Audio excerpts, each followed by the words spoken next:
Sería hermoso que Dios nos salvase del mal, ¿no crees? Mientras unos pocos afortunados nacen en el cielo que es esta tierra, la gran mayoría conocen el infierno no cuando su vida termina, sino cuando apenas empieza. Asesinato, pobreza, hambre, enfermedad, avaricia. El pecado de la condición humana es una constante en nuestro ADN histórico. Así que, ¿sería tan raro que una parte de nosotros anhelase la intervención de Dios? ¿Quién no ha deseado en algún momento de su vida que alguien impusiese un orden superior para acabar con el caos, la injusticia y la infinita tristeza de nuestra realidad? Y lo más importante, ¿qué ha ocurrido cuando hemos creído en la idea de un Mesías? El mesianismo político es una de las hojas de doble filo más sangrientas, traicioneras y beneficiosas de la historia de la política. Es capaz de unir a individuos y colectivos políticos separados hasta convertirlos en puños de acero, pero derretir y forjar la atomización política siempre tiene un precio, y el mesianismo lo paga caro. Convierte a sus creyentes en fanáticos. El fanatismo no solo elimina cualquier tipo de oposición política, sino que absorbe y destruye la cultura previa hasta que no quedan rastros de nada que no sea el dogma o el miedo al dogma. Al fin y al cabo, el mesianismo es una cultura de miedo político, el miedo a no alcanzar el objetivo, a no formar parte del colectivo, o el miedo a morir por cuestionar el dogma. Y según dicen, el miedo es el asesino de mentes.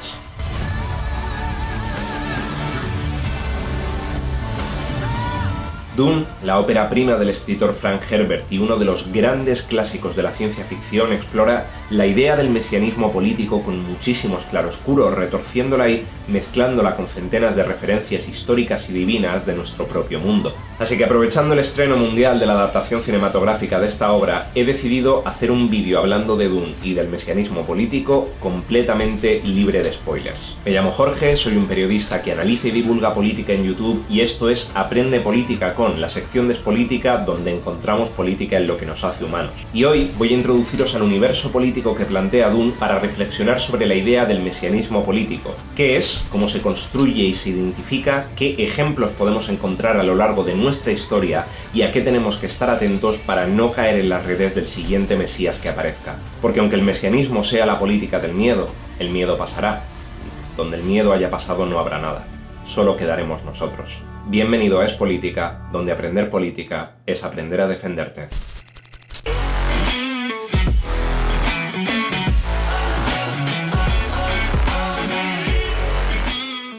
Antes de entrar al trapo como tal, os quiero confesar que este ha sido uno de los temas más complejos que he tenido que estudiar hasta el momento, porque si bien la idea de mesianismo o la idea de mesianismo político es relativamente fácil de entender, su aplicación y narrativa son muy complejas, así que vamos paso por paso. Punto 1. ¿Cómo definimos exactamente el mesianismo político? La primera persona que habla de y acuña el concepto de mesianismo político como tal es el historiador israelí Jacob Talon, que durante el siglo XX lo definió como el conjunto de discursos, doctrinas y proyectos de acción político-filosóficas que buscan resolver definitivamente los problemas que sufre una sociedad y construir el paraíso para sus miembros. Ahora, Talon no es la primera persona, ni muchísimo menos, que contempla el valor de que hacer política se convierta en una misión sagrada y divina.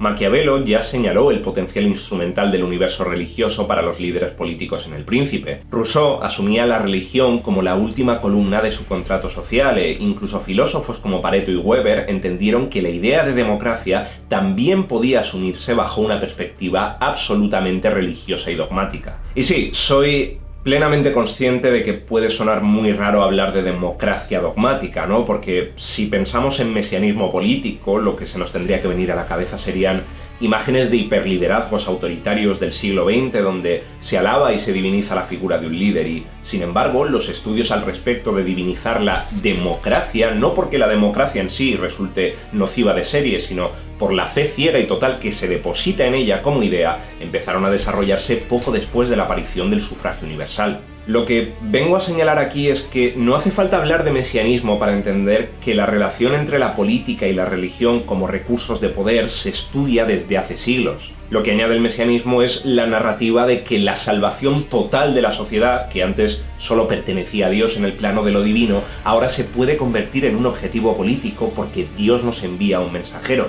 ¿Es realista? Ni en lo más mínimo, y al mismo tiempo que algo no sea realista no significa que no se pueda incorporar a un programa electoral, ¿cierto? Pero incluso nosotros tenemos límites, por mucho que en ocasiones se voten propuestas absolutamente surrealistas, y hay una diferencia muy grande entre apoyar ideas difíciles pero materialmente plausibles a votar la idea de convertir un país en un paraíso terrenal absoluto, porque nadie compraría eso. Y precisamente por eso, el punto tremendamente brillante y peligroso de la narrativa mesiánica no es que beba de forma directa de las ideas judeocristianas sobre la salvación. Lo verdaderamente brillante y aterrador es lo que hay debajo de la superficie de lo que podríamos llamar el iceberg del mesianismo.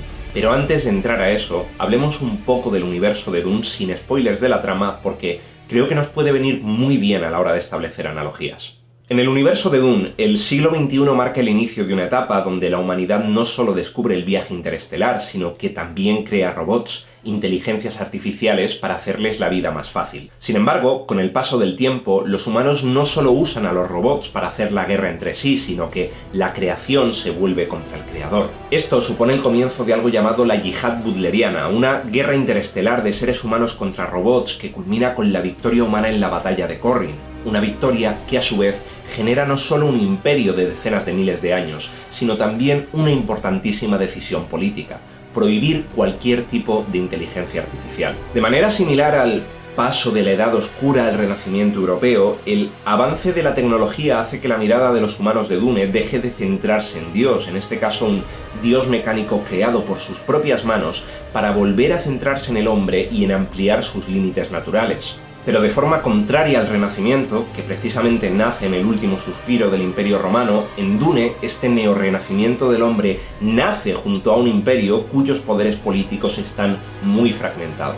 Examinémoslos. En primer lugar, tenemos al Imperio y al Landsraam. El mundo de Dune es un gigantesco imperio político interestelar compuesto por los Corrino, la Casa Imperial y el Landsraam, una suerte de consejo casi feudal que reúne a la Casa Imperial, las grandes casas y las casas menores para someter a voto las decisiones relacionadas con la gobernabilidad del imperio. Después tenemos a la Cofradía Espacial y la Choam. La primera es una empresa privada que controla totalmente el monopolio de los viajes interestelares, hasta el punto de que literalmente el imperio depende de ellos, lo que les otorga una fuertísima posición política. La segunda, la Choam, es una corporación mercantil galáctica donde todos los grupos políticos influyentes del imperio tienen acciones para repartir los beneficios imperiales. Y por último, tenemos a dos escuelas de entrenamiento mental que buscan ampliar las capacidades naturales de los seres humanos. Está la Orden de los Mentat, que se centra en ampliar los límites de la lógica, la cognición y la memoria humana, y la Escuela de las Bene Gesserit, una secta de mujeres con capacidades sobrehumanas que utiliza la selección genética y la manipulación política y religiosa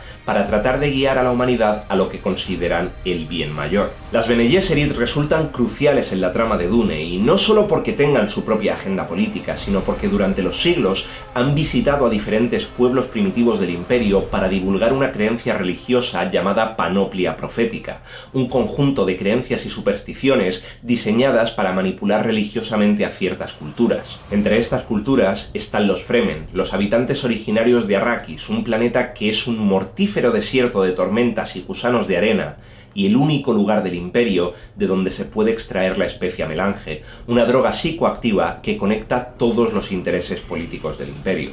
Quien controla Arrakis, controla el universo. Sin dar muchos más datos al respecto, vamos a explorar la figura del Mesías a través de la historia de Paul Atreides, el hijo del duque de una de las grandes casas del imperio. Por ciertas razones, el emperador ordena a los Atreides que se conviertan en los nuevos señores de Arrakis. Y es aquí, en Arrakis, donde Dune nos invita a reflexionar sobre cómo se construye el Mesías político y sobre lo brillante y aterrador que es el iceberg del mesianismo. Sé que puede sonar raro, pero imagina un iceberg en mitad del mar que tiene dos lados. El lado izquierdo es el tiempo de la civilización humana, que va a empezar en la punta, en el año del nacimiento de Cristo, y va a terminar en el fondo, en la actualidad.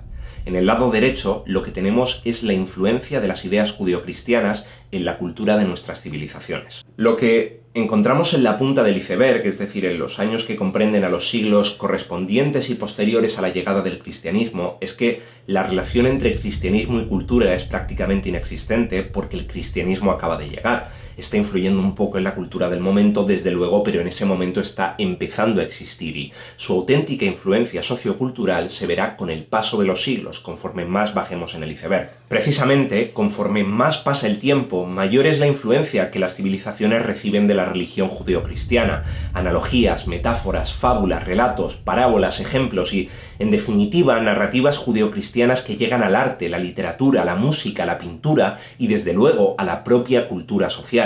Y al mismo tiempo, menor conforme más pasa el tiempo, es la influencia que el cristianismo ejerce de forma directa sobre estas sociedades. ¿A dónde estoy yendo con esto? A que, con el paso de los años, la religión se ha filtrado, ha goteado en la cultura de las sociedades occidentales y, cuando la religión permea, no solo se convierte en la influencia de una obra cultural, sino que esa obra influencia a las siguientes por los siglos de los siglos de los siglos. En último término, son nuestros propios relatos y folclore los que nos predisponen a creer en la narrativa mesiánica, porque nuestra cultura ha vivido con un goteo de esta idea durante milenios. Antes te he explicado que las Bene Gesserit han visitado a diferentes pueblos primitivos del imperio para divulgar una creencia llamada panoplia profética, que es básicamente un microchip religioso que se instala en todos los miembros de un pueblo y permanece apagado hasta que sea necesario activarlo. En el caso del mundo real no es que ese microchip haya estado apagado precisamente, somos los hijos de una cultura con muchísimas analogías y relatos que beben directamente del judeocristianismo y de obras, personas y sucesos que beben a su vez de estos relatos, lo cual nos hace muy propensos a creer en ellos. Son narrativas y cuentos que viven en nuestro ADN social. En un principio, y como he dicho antes, nadie votaría a un político que promete construir el paraíso terrenal en la tierra. Pero si nos encontramos con un pueblo en crisis, desesperanzado, con líderes mediocres que no percibe alternativas de solución y de repente aparece alguien que no solo señala al mal personificado, sino que habla de sacrificio, de objetivos comunes, de mejorar la vida, entonces puede que prestemos un poco de atención. Y es en la atención donde encontramos la trampa. La trampa son esas mismas analogías, metáforas y relatos mesiánicos que no nos han llegado como citas textuales de la Biblia, sino a través de la cultura social en todas sus formas durante toda nuestra vida. Cuando escuchamos un discurso contra las élites, tal vez no pensamos en la resistencia de Jesús contra el Imperio Romano, pero está presente en la narrativa. Cuando oímos hablar de castigar a los corruptos y expulsarlos del poder, no recordamos la expulsión de los fariseos del templo, pero eso no significa que no esté ahí. De hecho, ¿qué ejemplos podríamos encontrar en la historia cercana?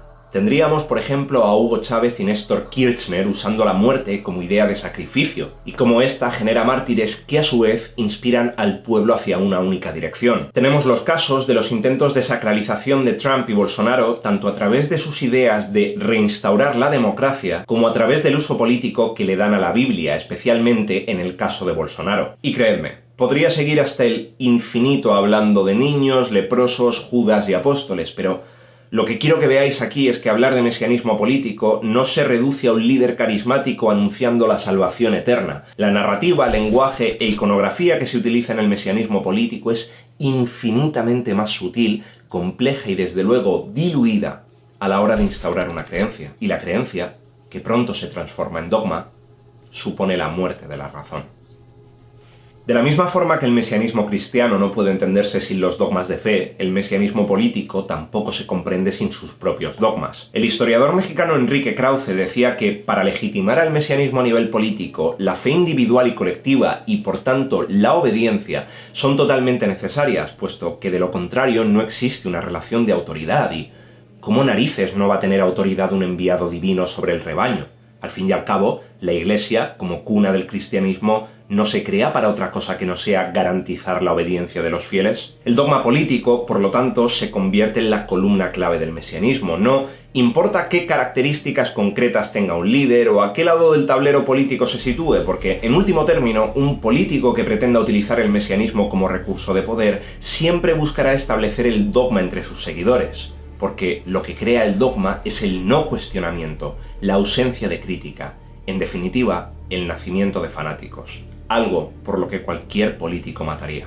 Que tus votantes, simpatizantes y aliados sean fanáticos de tu figura es el equivalente político a poseer un ejército de élite frente a simples civiles con armas. Los fanáticos no cuestionarán órdenes siempre y cuando se alineen con la figura del Mesías y con el objetivo a cumplir. Los fanáticos no crearán corrientes políticas que pongan en riesgo la integridad de la misión que se les ha dado.